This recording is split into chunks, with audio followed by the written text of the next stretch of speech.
Okay, bounce back loans, the top 10 frauds.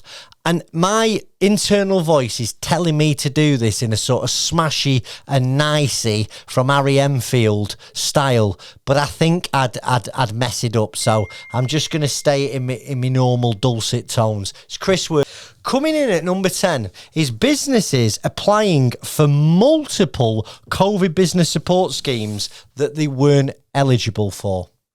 Number 9, a limited company retaining its loan by failing to file accounts. And what actually that means, it's a company that has had no intention to repay a bounce back loan and fails to file accounts, so that it is subject to a compulsory strike-off notice. So remember, even if you can't pay your bounce back loan back, it's important that you keep your accounts up to date so a strike-off doesn't get filed at company's house.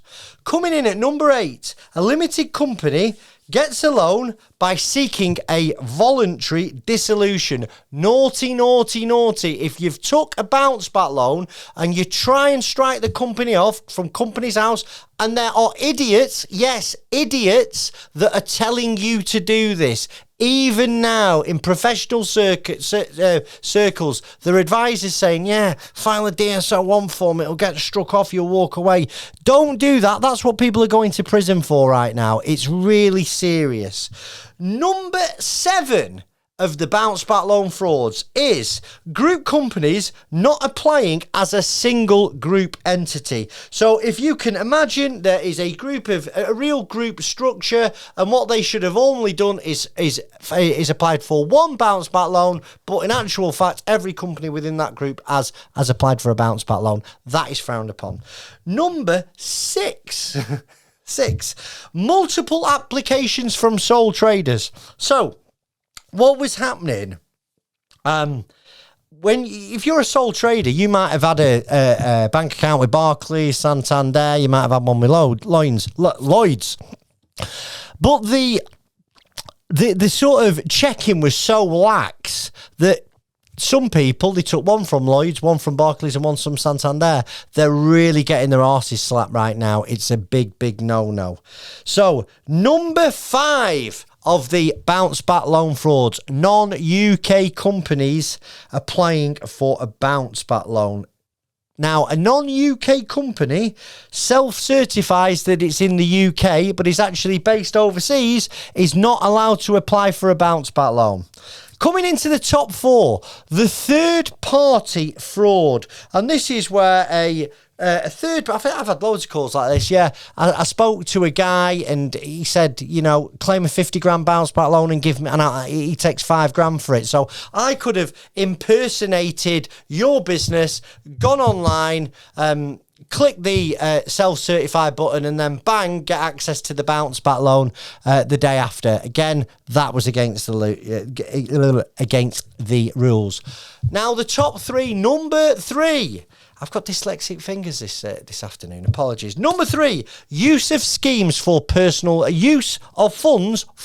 use. So the bounce back loan, you had to self-certify that you were going to use it for the benefit of the business that took it. Now, if you took it for personal gain, if you bought the new car, if you put the extension on the house, if you took the kids to Disney, it's all stuff that's going to land you in hot water if you get found out doing it.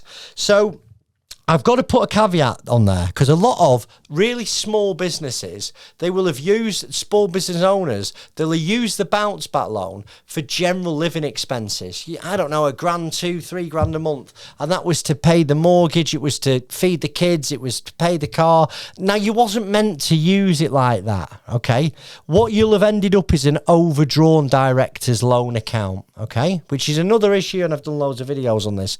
But if you're a director who got 20 grand on the Monday and on the Tuesday you sent it to your personal account, you have ripped the arse out of the bounce back loan and you're going to get in trouble, especially if you end up in an insolvency scenario.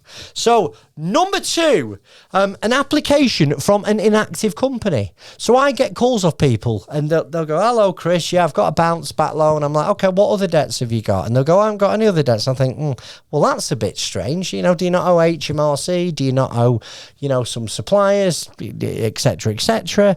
And then I look on Companies House and it says Chris Word and Joinery Limited, and I have a look for the year sort of 1920 and it says accounts for a dormant company.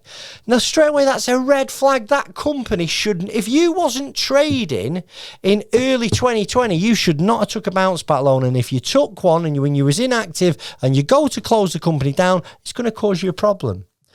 But drum roll please. Number one on the bounce back loan frauds is directors and business owners misstating their turnover. So, top of the charts, we've spoken about this for nearly 3 years.